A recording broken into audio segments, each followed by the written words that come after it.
Shadow of Mordor is a cool game. Like, a really, really cool game. It's certainly the first Lord of the Rings game from this generation that I feel earns a place along awesome games like The Two Towers, Return of the King, and The Third Age. Of course, Shadow of Mordor is different than all those games.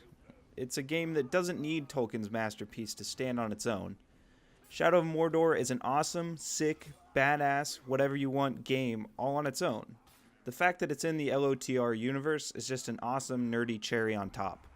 Still though, as I was playing the game, I couldn't help but think I was watching a movie. Better yet, that I was sort of operating a 15-hour QuickTime event. I saw my character doing a lot, and what he was doing was really cool.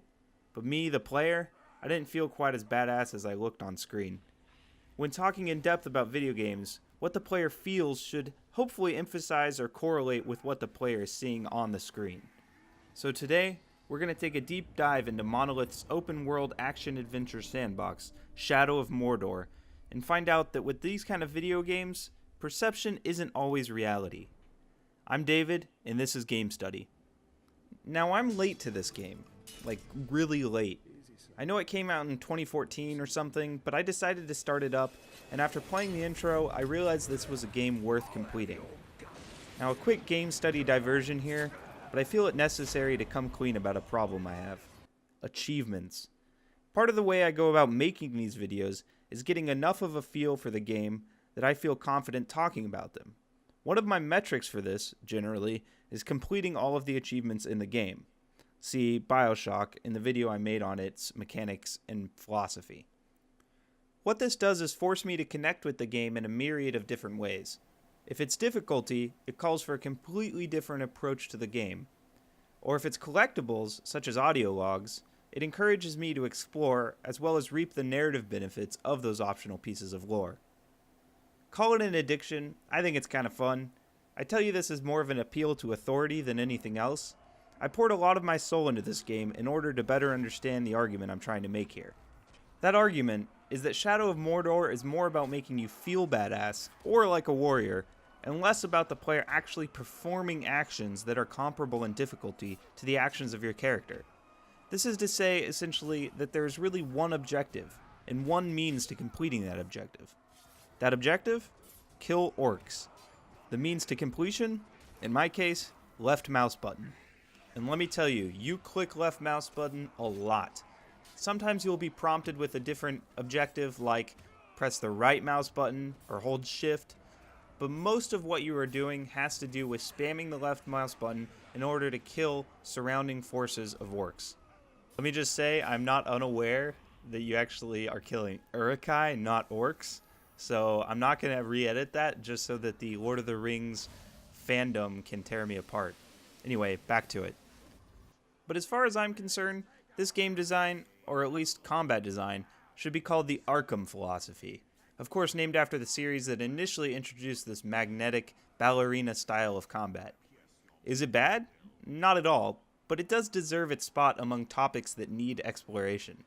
Hear me out here. I'm going to name 4 games I've pulled off the top of my head that have this sort of simplification of combat. Batman, the Arkham series, Mad Max, Shadow of Mordor, and Star Wars Battlefront, the new one of course. Tell me what connects all of those games. They're all licensed, all games about pre-existing heroes, universes, and lores. The role of these games are not to have the player learn a deep and esoteric combat system, but instead to see all of the amazing feats and spectacles they've come to expect from the movies. These games are much more concerned with the spectacle rather than the performance. And I think whether or not gamers have made this distinction to themselves, they are well aware of which they prefer. Some crave the spectacle, a chance to escape to a world with little effort on the player's part and perform superhero-esque actions. Some crave the performance, a chance to hone one's craft over hundreds of hours.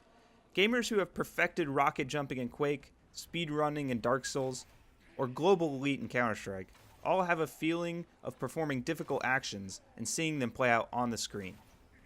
Don't think I'm endorsing one or the other. I think both are incredible examples of the creative potential of gaming. The point needs to be made though. Shadow of Mordor is spectacle, not performance.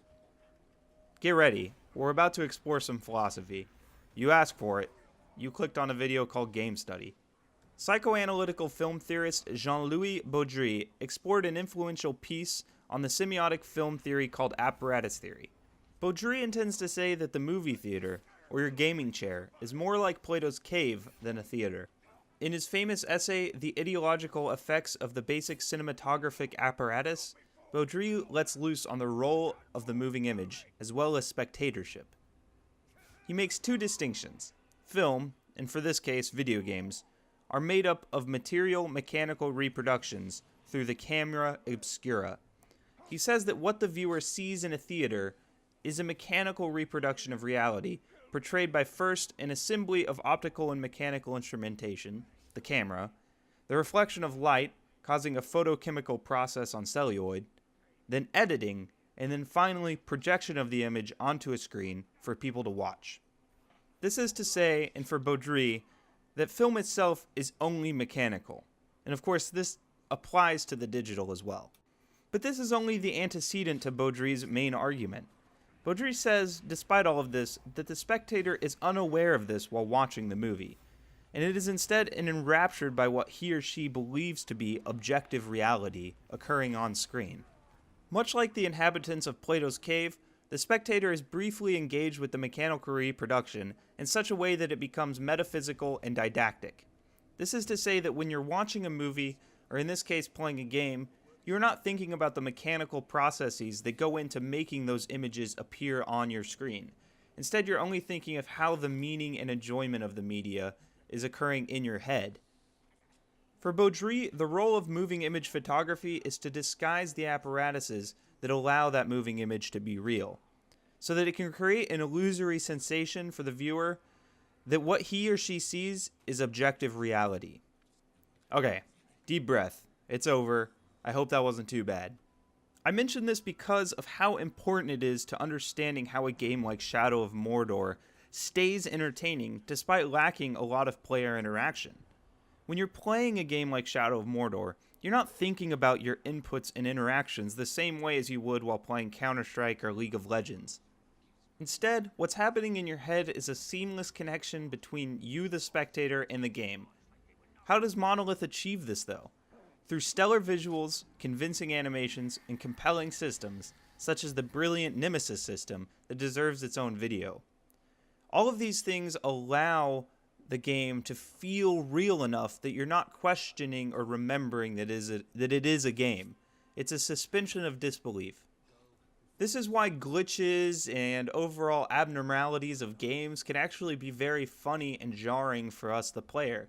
When we see them, we're simply taken out of the game for a second and reminded that what we're doing is pressing buttons into a mechanical system that produces a mechanical thing that's just a series of ones and zeros.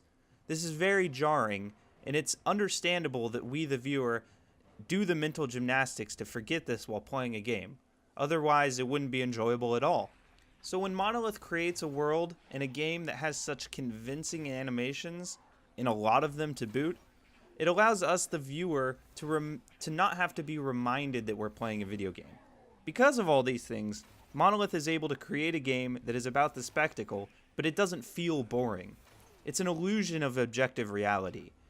It's a mechanical sleight of hand to convince the player, that you are Talion, captain of the Rangers of Gondor. Monolith is able to disguise the game apparatus, which is partly you, by the way, and instead make you feel as if you're doing more than just mashing a button. In the future, I would encourage you to think more critically about which games are more spectacle than performance, and which games ride that balance excellently. Please comment below some of your recommendations in this regard. This is a topic I'd wish to explore some more. Again, I really enjoyed Shadow of Mordor, so much so that I 100% the game and got achievements for it that less than 0.5% of its PC player base have gotten. The longer I played it though, the more the illusion of participation wore off. I became more aware of what I was doing. The perception that I was a badass undead wore off. The reality that I was spamming a button set in. The shroud around the apparatus fell off, and that's when I knew it was time to move on. Thank you again so much for watching Game Study. These videos are not easy to make, so let me know what you would like to see or what I could do better. I certainly prefer hearing from you guys in comments or over Twitter rather than the likes, but both are nice too. Thanks again, subscribe, and check out my video on BioShock. Seriously though, play Shadow Mordor. The game is awesome. Bye guys.